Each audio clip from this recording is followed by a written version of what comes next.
முட்டைகோஸ் பொரியல் செய்வதற்கு தேவையான பொருட்கள்: கடலைப்பருப்பு, வெங்காயம், கருவேப்பிலை, முட்டை 2.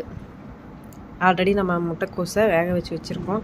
வெந்துட்டு இருக்குது பாருங்கள். முட்டைக்கோஸ் நல்லா அரிஞ்சு கழுவி தண்ணி ஒரு சொம்பு ஊற்றி நல்லா முட்டைக்கோஸை வேச்சு எடுத்துக்கணும். வேச்சு எடுத்தால் தான் அதனுடைய கேஸ் ட்ரபிளெல்லாம் போகும். ஃபஸ்ட்டு முட்டைக்கோஸ் நல்லா வெந்ததுக்கப்புறம் முட்டைக்கோஸ் தண்ணியை எடுத்து வச்சுட்டு அதுக்கப்புறம் 2 ஸ்பூன் எண்ணெய் விட்டு நல்லா எண்ணெய் சூடானதுக்கப்புறம் கடுகு 1 ஸ்பூன் போடணுங்க.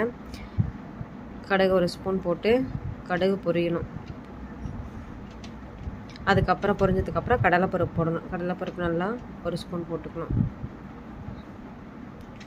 கடுகும் கடலைப்பருப்பு எண்ணெய் 3 பார்த்தோன்னா பொன்னிறமாக செவக்கிற அளவுக்கு பொரியணும். அந்த அளவுக்கு விட்டுருங்க. அதுக்கப்புறம் கருவேப்பிலை தழை போட்டுக்கணும். கருவேப்பிலை தழை போட்டு கருவேப்பிலை தழையும் பார்த்தோன்னா பொரியணும். அதுக்கப்புறம் வெங்காயத்தை போட்டுக்கணும். வெங்காயத்தை போட்டு வெங்காயம் பார்த்தோன்னா நல்லா கண்ணாடி பரம் வர வரைக்கும் வதக்கணும். வதக்கிட்டு மிளகாய் போட்டுக்கணும். தேவையான அளவு உப்பு போட்டுக்கணும். உங்களுக்கு எவ்வளோ தேவையோ அவ்வளோ உப்பு போட்டுக்கணும். உப்பு போட்டு நல்லா வதக்கி விடுங்க. வதங்கினதுக்கப்புறம் வடித்து வச்ச முட்டைக்கோஸ் எடுத்து கொட்டுங்க. கொட்டி கிளறி விடுங்க. முட்டைக்கோஸ்லேயே ஆல்ரெடி தண்ணி இருக்கும். நம்ம என்ன தான் தண்ணி வடித்தாலுமே முட்டைக்கோஸில் தண்ணி இருக்கும். அது தண்ணி நல்லா சுண்டுற அளவுக்கு முட்டைக்கோஸு கிண்டிவிட்டே இருங்க. பாருங்கள் எவ்வளோ தண்ணி வருதுன்ட்டு.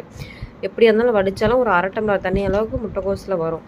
அந்த தண்ணியெல்லாம் நல்லா சுண்டுற அளவுக்கு முட்டைக்கோஸ் பார்த்தோன்னா வணக்கிக்கிட்டே இருக்கணும். இல்லைன்னா அடி பிடிச்சிக்கும். அதுக்கப்புறம் 2 முட்டையை உடச்சி ஊற்றி கிளறி இறக்கிடணும். உங்களுக்கு தேவையான அளவு பார்த்தோன்னா தேங்காய் வேணும்னா தேங்காய் போட்டுக்கலாம். நல்லா முட்டைக்கோஸு முட்டை தேங்காய் 3 செஞ்சு சாப்பிட்டு பாருங்கள். டேஸ்ட்டாக இருக்கும். முட்டைக்கோஸுக்கு முட்டை